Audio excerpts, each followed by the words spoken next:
Dala natin yung ating VinFast VF3. So may another bodol na naman tayo. No? O-Zoom na VA25 VF3 pang kanya talaga. No? Ito yung kanyang kakabit dun sa ano. Kaya binubutasan natin ni Sir dito. Diyan natin ilalagay ito. Ayan. So pag naisukat na yan dyan, saka natin ikakabit tong fog light na to. Ganda na ito. So pakita naman yung sakyan natin mamaya. So ngayon ginagawa na siya.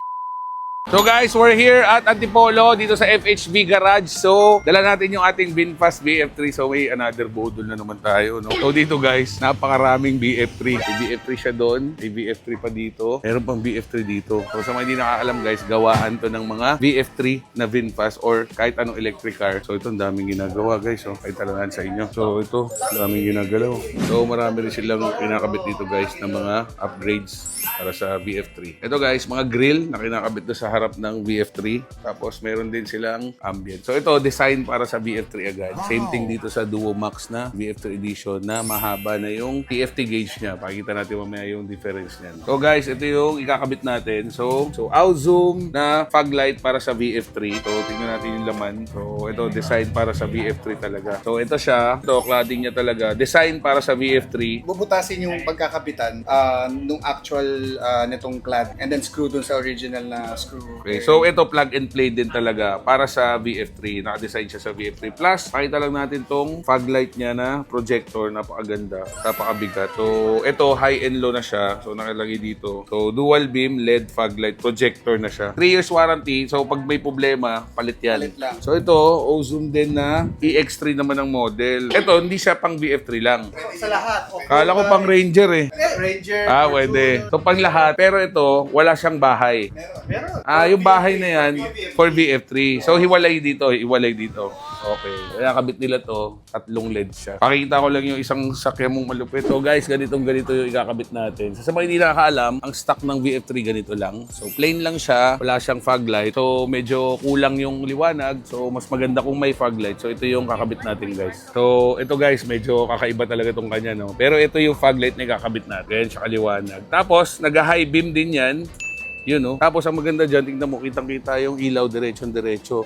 Pag nag-high beam, ganun. So, pakikita na rin natin tong sasakyan ni Boss. VinFast na VF3 nakakaiba, no? Pati taillight niya, ilaw niya lahat. Tingnan nyo guys, oh. Kita niyo umiilaw na red. Parang ito pinapalitan para magkaroon ng ilaw. Pero ganyang kulay niya. Ngayon, pag sinara natin to guys, magbabago ilaw nito.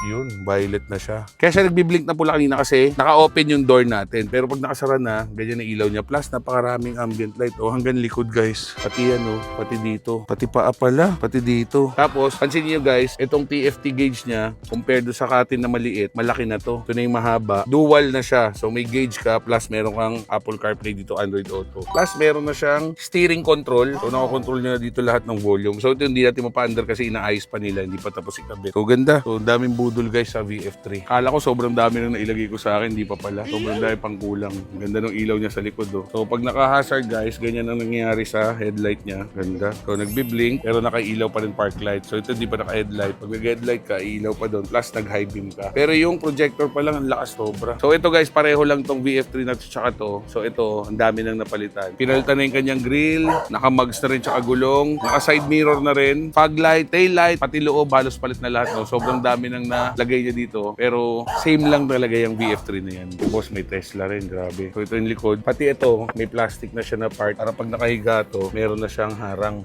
Meron na rin siyang ambient light. Ganda, no? So pakita naman natin yung sakyan natin mamaya. So ngayon ginagawa na siya. So guys, ito yung kakabit nating O-Zoom na VA25 VF3 pang kanya talaga, no? So ang ganda. Ito yung kanyang kakabit dun sa ano. Kaya binubutasan natin ni Sir dito. Diyan natin ilalagay ito. Ayan, tulad niyan. So pag naisukat na yan dyan, saka natin ikakabit tong fog light na to. Ito yung pinakita natin kanina. Ganda na ito. So, syempre, tatanong kayo, magkano to? Maraming nagkakabit ng fog light, pero iba butas-butas lang, tsaka walang cover. So, ito, SRP nito is 13,500. So, ito, Vietnam talaga design for VF3. So, sila, FHB Garage, so sila talaga yung isa sa dealer dito sa Antipolo. 13,500 plus na lang magpapa-install na lang kayo. Pwedeng take out, pwedeng sila mag-install. So, yun na lang babayaran yung extra, tsaka yung harness. I don't read the newspapers because they all have ugly prints.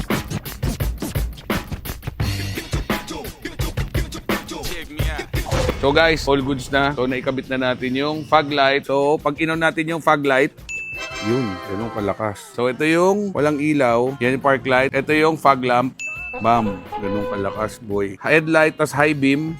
Sobrang lakas. Boss, thank you Ganda. So si Brother Paul, antayin din natin yung ano niya, BF3 niya. So dito yung bodega ng mga BF3. Dito naglalagay ng mga pambisyo. So pagka kailangan nila ng ganito, boss, so ilalagay natin yung page nyo dito. FHB Garage, lagay natin dito. Hanapin nyo si Sir Matthew or si Sir Francis.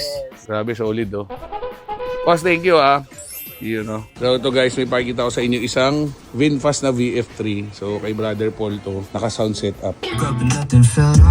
Wow, ganda! Butas dito, so Alpine, tapos may speakers din dito. Ito yung adjust, naka-minimum pa Grabe guys. Kahit fog light na lang gagamitin mo, hindi mo na kailangan gamitin yung headlight na, ayan Ayan, fog light lang yan guys. Ito yung headlight, ito yung high beam. Boom.